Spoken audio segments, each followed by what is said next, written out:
Good evening. This is a Fox News alert. Welcome to Washington. I'm Brett Baer. There are only 4 or 5 U.S.-trained Syrian fighters on the ground fighting ISIS. Not 400 or 500, just 4 or 5 people. That's the word from the top general in charge of the U.S. effort. The administration's strategy to defeat ISIS is now under investigation after dozens of intelligence officers' complaints that the effort was not going anywhere near as well as the Obama administration would have everyone believe. The big admission came today in testimony on Capitol Hill, rattling lawmakers and putting the White House back on its heels. National security correspondent Jennifer Griffin has the story tonight from the Pentagon. A damning admission by the head of U.S. Central Command about the state of a $500 million program Congress approved a year ago to train the Syrian opposition to, quote, degrade and destroy ISIS. It's a small number, and the ones that are in the fight is we're talking 4 or 5. 4 or 5 fighters out of the 54 that the U.S. military trained and inserted into Syria in July. The goal had been to train 5,400 in a year. We certainly won't, at the pace we're going, we won't reach the goal that we had initially established for ourselves. The White House admitted as much today. The administration knew on the front end that this would be a quite difficult task, and it's proven to be even more difficult than we thought. And yet, during a hearing on Capitol Hill today, the general overseeing the war against ISIS repeatedly suggested the strategy is working. We continue to make progress across the battle space. And again, progress is being made. To which Senator John McCain responded, I've never seen a hearing that is as divorced from the reality of every outside expert and what you are saying. General Austin wouldn't comment on the specifics of a Pentagon Inspector General investigation into complaints by CENTCOM intelligence analysts who said they've been pressured to cook the books on the U.S. campaign to defeat ISIS. I will assure you that we will do everything within our power to ensure that the whistleblowers remain protected and there is no retaliation. If we don't have reliable intelligence as policymakers, and if the president doesn't have reliable intelligence, we can't make good policy, and this keeps happening. I mean, this goes back to the Bay of Pigs, Vietnam, the Iraq War. Meanwhile, U.S. officials say the Russians are setting up a forward operating base in Latakia, Syria. Today, 4 Russian helicopter gunships sat on the tarmac of Syria's Basel al-Assad airport. Russian Antonov military cargo flights continue arriving twice a day in Syria. Secretary of State John Kerry said his Russian counterpart offered in their 3rd phone conversation in a week to work together militarily in Syria. Kerry said he favors talking to the Russians. Even the Pentagon suggested today there may be a role for Russia to play. They are just as concerned about foreign fighter flows from ISIL as we are. Meanwhile, CENTCOM just put out a clarification saying General Austin misspoke during testimony today when he seemed to suggest U.S. troops have been on the ground in Syria. Brett? Jennifer Griffin live at the Pentagon. Jennifer, thank you. More on this with the panel. Just 2 hours from now, 11 candidates hoping to be the next president take the stage for the second Republican debate. As we all know from the poll results following the Fox News primetime debate, it's anyone's game. Chief political correspondent Carl Cameron is at the site of tonight's debate with a look at what the candidates may need to do to stand out.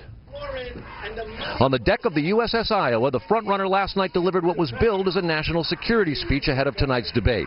Without saying how, Donald Trump promised to put veterans in private hospitals when the VA's backlogged, a practice that's already underway.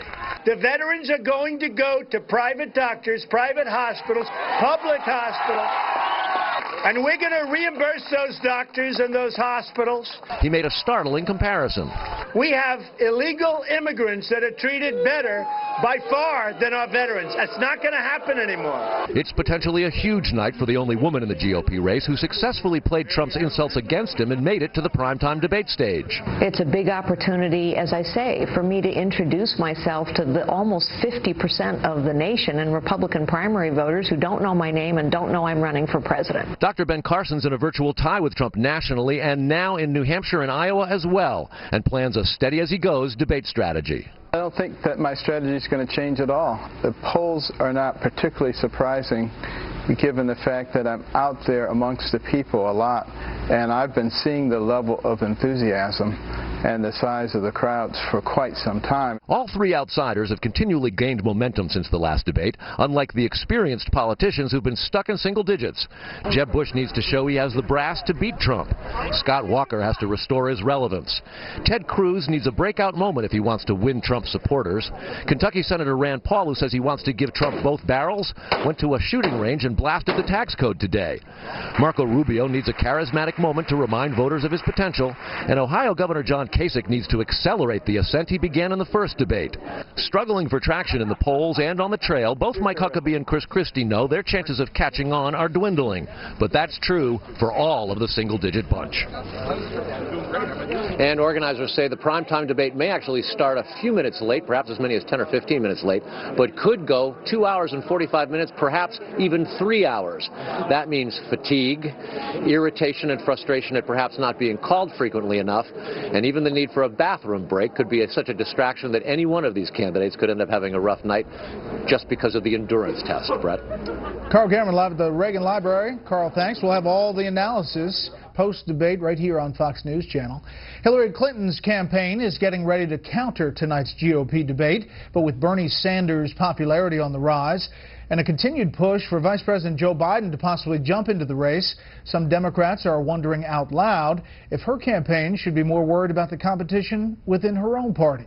Chief White House correspondent Ed Henry has that story from New York tonight.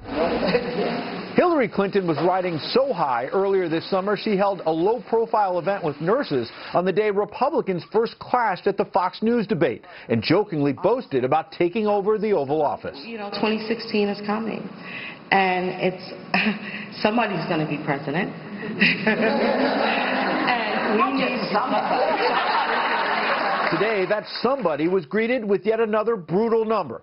The New York Times CBS News poll revealing among registered voters, 32% find her honest and trustworthy, 62% do not. So instead of staying quiet again before this debate, Clinton taped an appearance on Jimmy Fallon's The Tonight Show and mocked Republican frontrunner Donald Trump and the rest of the GOP field in a new campaign video. You're fired. 17 of the most extreme Republicans battled for attention. Machine gun bacon. Now the contestants are on a race to the far right. On August 5th, the day before the Fox debate, Clinton was the runaway Democratic frontrunner, according to the Real Clear Politics average of polls, with a 35-point lead over Democratic Socialist Senator Bernie Sanders, while Vice President Joe Biden was polling in just 13%. Today, that average shows Clinton has dropped 10 points to 45%. Sanders is up slightly from 20% to 23%, while Biden has increased his total to 19%. He's sounding like a candidate, charging Trump has been xenophobic. It's about a sick message. This message has been tried on America many times before. We always overcome it. As speculation swirls about whether President Obama would back a Biden run, he followed the vice president with an attack on Trump's motto, "Make America Great Again." Despite the perennial doom and gloom that I guess is inevitably part of a presidential campaign, America's winning right now. America's great right now. A growing number of Democrats are demanding Clinton agree to more debates, some saying it will actually make her a better candidate. Come tomorrow, the Republicans will have debated twice. Clinton's first one is not coming until mid-October. Brett? Ed Henry live in New York. Ed, thank you. Up next, what a possible interest rate hike could mean for you. First, here's what some of our Fox affiliates around the country are covering tonight. Fox 13 in Salt Lake City, where flash flooding killed at least 18 people along the Utah-Arizona border this week. The search is on for one hiker still missing in Zion National Park. Fox 2 in San Francisco with some good news, welcomed news in the fight against the Valley Fire. A light rain fell in the area today after burning nearly 72,000 acres in Northern California. That fire is nearly 50% contained. And this is a live look from Dallas. And our affiliate Fox 4, the big story there tonight, President Obama invites a 14-year-old Texas student to the White House after the Muslim boy was arrested for bringing a homemade clock to school. One of the student's teachers thought it looked like a bomb. Police were called in, and Ahmed Mohammed was taken out of school in handcuffs.